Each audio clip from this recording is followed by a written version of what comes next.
నువ్వు ఇటు తిరిగి చెప్పవు లక్కీ ఉన్నప్పుడు ఇటు తిరిగి చెప్పు ఇక్కడ రావే నువ్వు ఫేస్ అక్కడ పెట్టుకోవాలి కదా అదే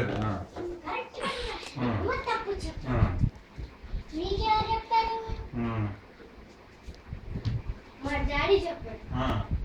మీ డాడీ పోయి కుక్క బిర్యానీ తినమాట తింటావా అంటే బిర్యానీ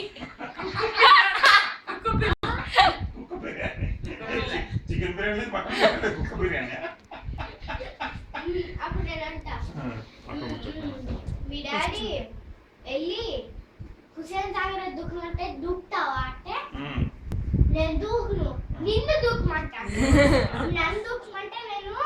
ఏమి బిర్యానీ కాదు నేనేం చేస్తాను తెలుసా కింద ఆల్రెడీ నెట్ పెట్టుకొచ్చి నేనే దూకుతాను అంటే తన మాట విని దూకుతావు అనమాట అంటే తన మాట వింటావు తను ఏం చెప్తే అది చేస్తావు ఇంకో స్కిట్ ఉందా అంటే